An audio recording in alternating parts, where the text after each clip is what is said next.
Hi, and welcome to Abington News and Views. I'm Paul Mamelo, and tonight we're talking about foster homes and foster care, a pressing need in our community. And I have with us Natofa Forbes. She's the Aldersgate Foster Care Coordinator. Natofa, welcome to Abington News and Views. First of all, tell us what is Aldersgate? Aldersgate is a community service agency that is located in the Willow Grove area of Montgomery County. We've been in the community for over 35 years now, and we have several different services that we do. We do prevention services and prevention in the schools. We do foster care. We do drug and alcohol. We do home-based services.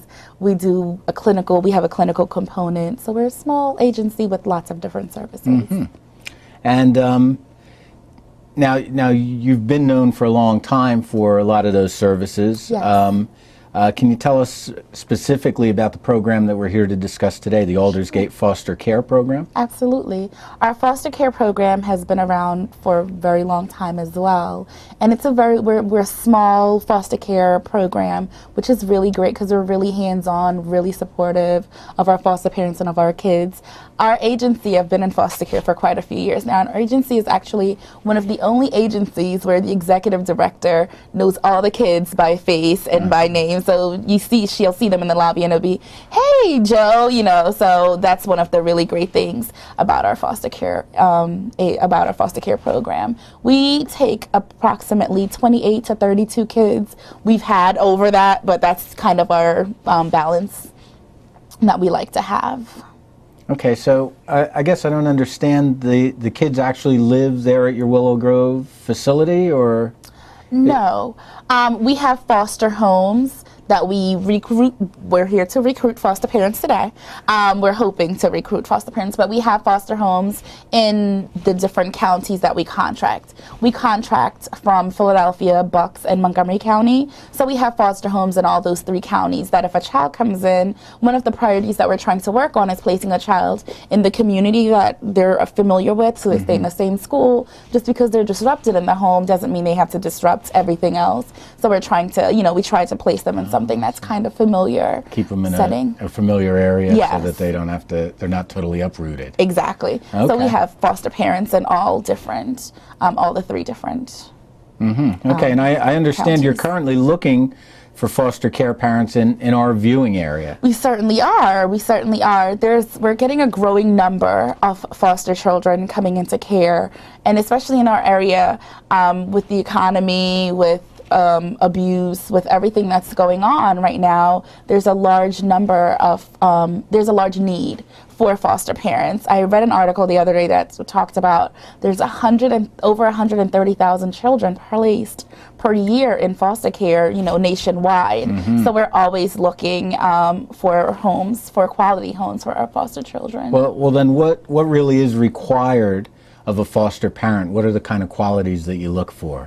We look for someone who, first and foremost has a real caring for kids. They have to really love kids, care about kids, things like that. But on the other end, we look for homes that are appropriate. We can't have exposed wires. We can't have a person who's looking more for we give a small stipend to our foster parents to help with the kids.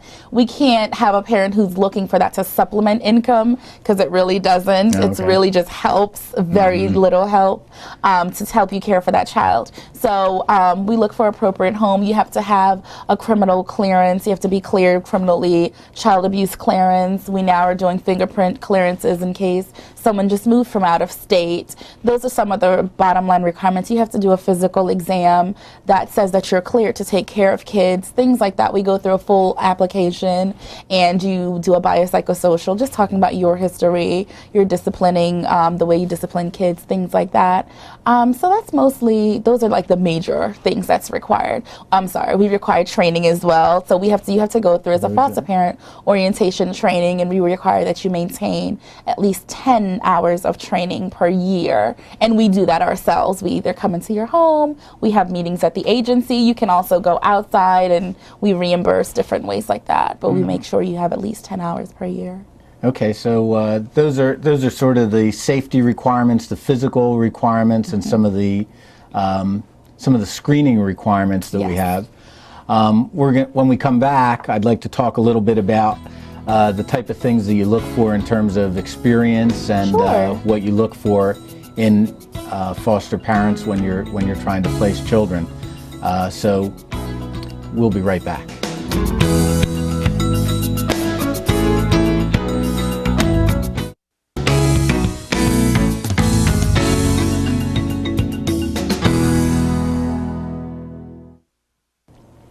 Welcome back. I'm Paul Mamelow, and we've been talking with Natofa Forbes. She's the Aldersgate Foster Care Coordinator. You were just telling us a little bit about the physical environment requirements that you look for before placing children in foster care. So I was wondering if you could tell us a little bit about prior experience, if you look for that. Do you look for parents with other children, or what's the ideal? Actually, there is no quite formula for foster parenting.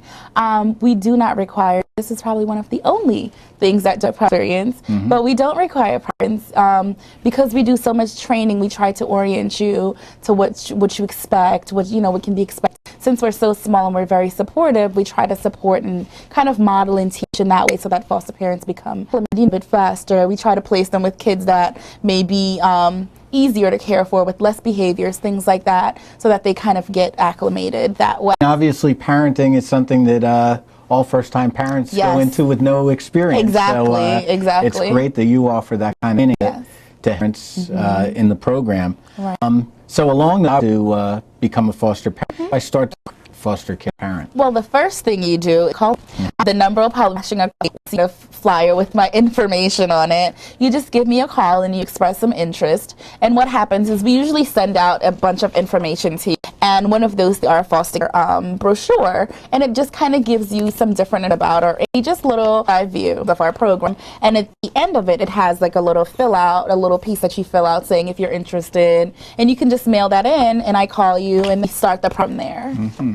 Now, what kind of children become involved in the Aldersgate Foster Program?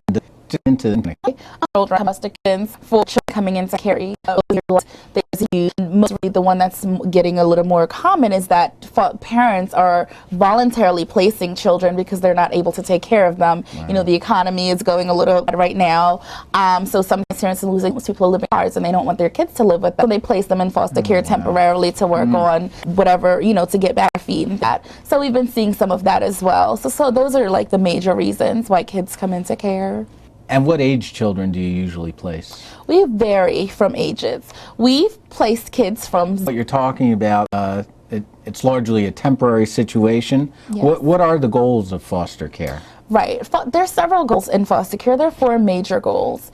One, the first thing that we always look at when a child first comes into care is reunifying them with the birth family. So we always, at least for the first 6 months, we work with the birth family as the agency social worker to try to help them, link them with services, try to get them everything that they need to try to get them on their footing to get their children back. If that doesn't happen, we've been giving them some time because we work closely with the counties we contract from. They develop a plan, a service plan for the family, we develop as well, and they have goals that they have to check off and do. If they don't do that, then we go on to looking towards adoption. And so we usually head on then to adoption if the parents don't do what is required of them. Then if adoption is not an option, some families, some foster parents are not comfortable terminating a parent's rights, things like that. So then we have another goal that's called a